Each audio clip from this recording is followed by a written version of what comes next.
Alright, welcome back to my YouTube channel. I'm Andy's Vlog. Ito, talagang mainit, matindi, mga kaibigan. Itong tatalakayin muli natin tungkol dito sa away ni Mayor Basti.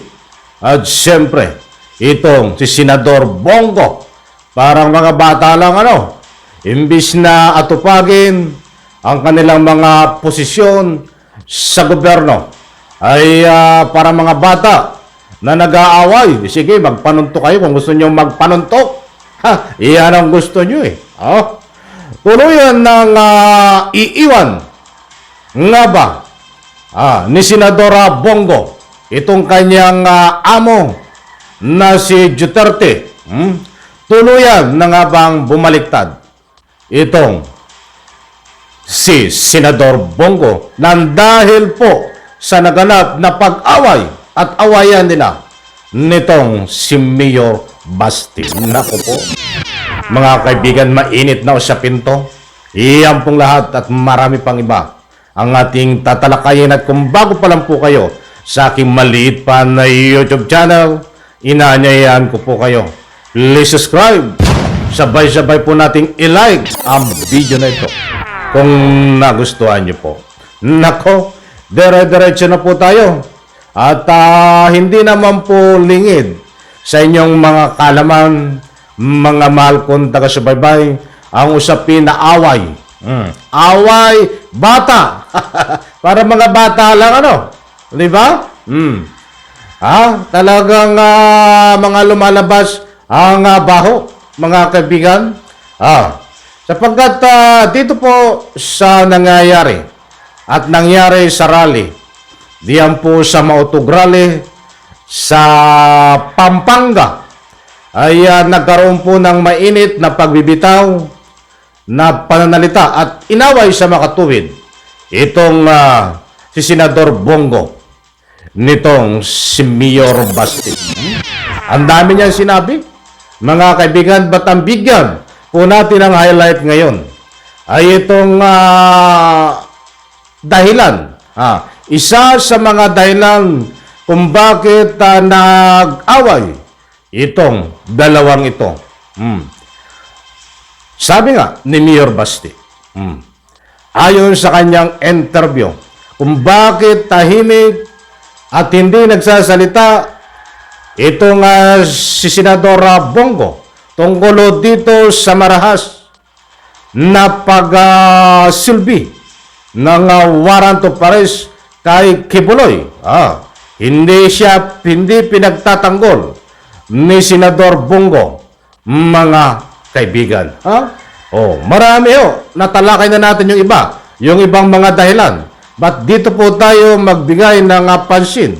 Bigyan po natin ng highlights itong bakit hindi mo pinagtatanggol at tahimik ka, Senador Bongo, dito sa marahas na pagsilbi ng warrant of arrest sa iyong amo din na si Kibuloy. Talagang tinuturuan pa, di ba? Ganyan po ang mga kaisipan. Ni Duterte, maraming Duterte. Pare-parehas po sila, di ba? Alam niyo ay nagamukhang katawa-tawa ito. Bago tayo magpatuloy, hindi ko ipagtatanggol dito si Senador Bongo. At hindi ko rin pinagtatanggol dito itong si Mayor Basti.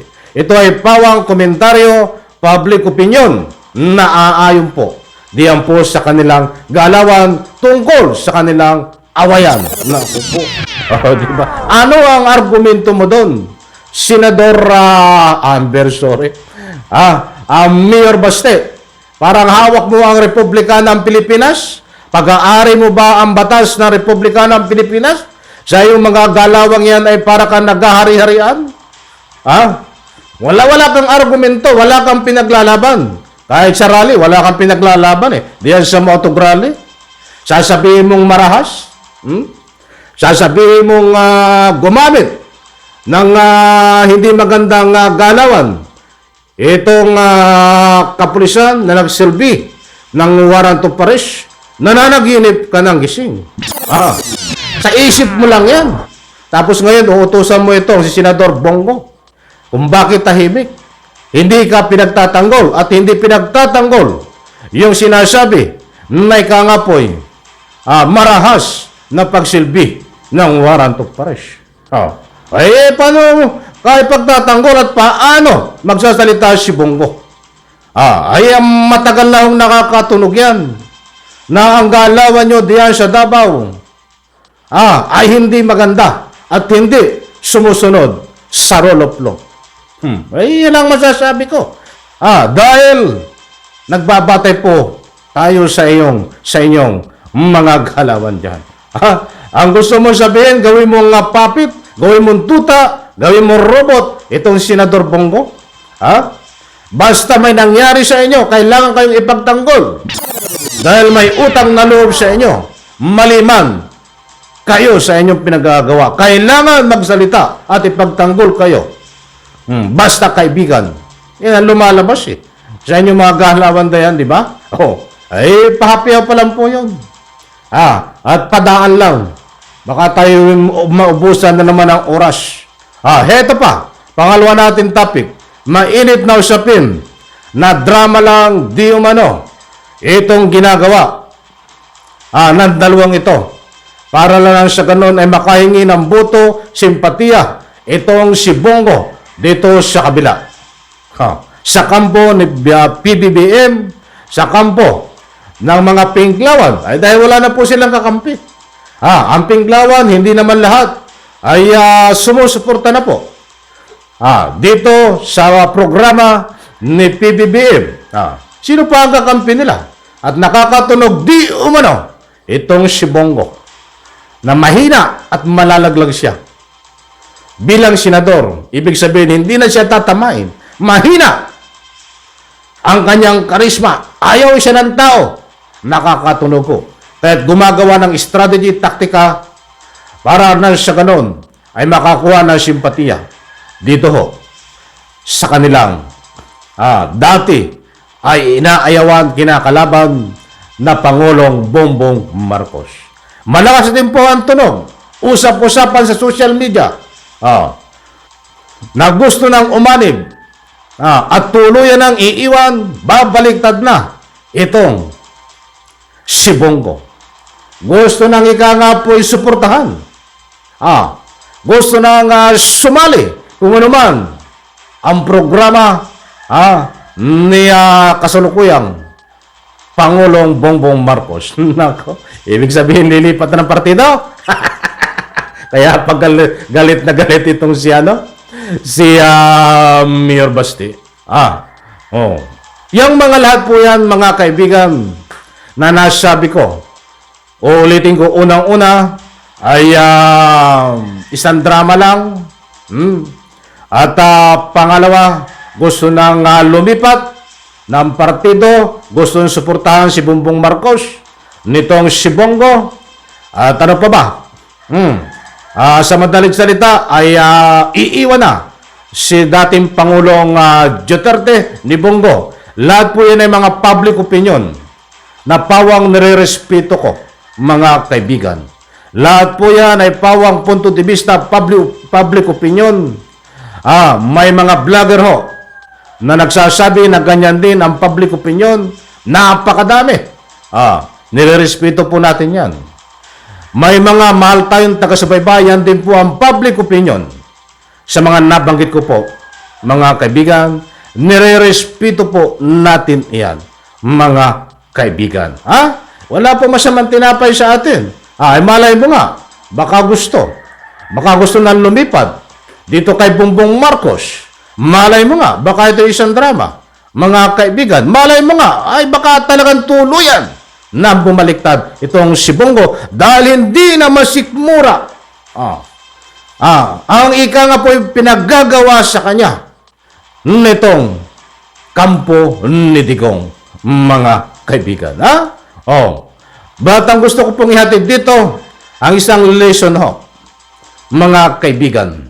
Isang napakagandang aral na dapat itanim ito sa puso at isipan, lalong-lalo na ng mga politiko Lalong-lalo na ikaw, Senador Bongo, na kahit anong gawin mo, kahit magpabalik-baliktad ka pa, kahit gumulong ka pa sa kalsada, magapot magdamag, kahit umiyak ka pa ng magapot magdamag, umiyak ka ng ilang araw, kahit hindi ka pa tumigil sa kahiya, walang maaawa sa iyo.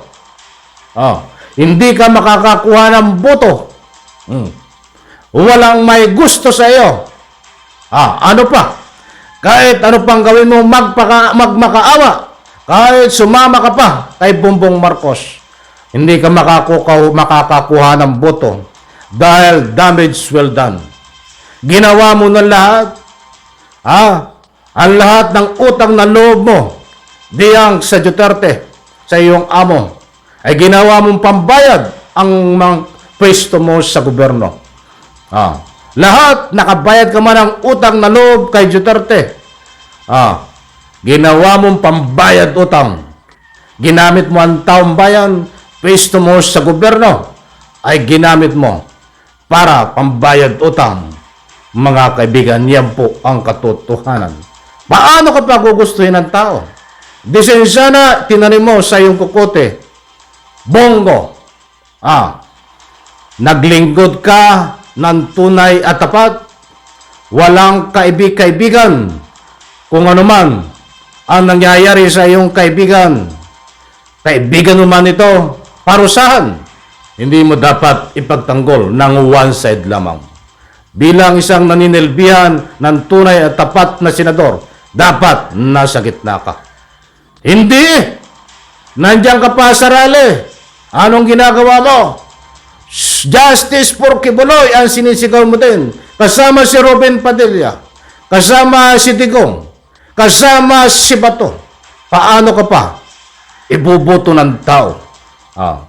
Kung ginawa mo ang karapat-dapat na nasa gitna ka, kahit bata ka rin Duterte, o kahit saan ka man magpunta, kahit PBBM, kahit anong gawin mo ngayon, kahit saan ka sumuot, susuportahan ka ng mamamayang Pilipino. Dahil nasa gitna ka lang. Hindi nananaig sa iyo ang pagkakaibigan. That's why, sa interest ng Republika ng Pilipinas, sa interest ng nakakarami na kapwa mo mamamayan na nagbigay sa iyo ng milyon boto. Ay hindi ho eh.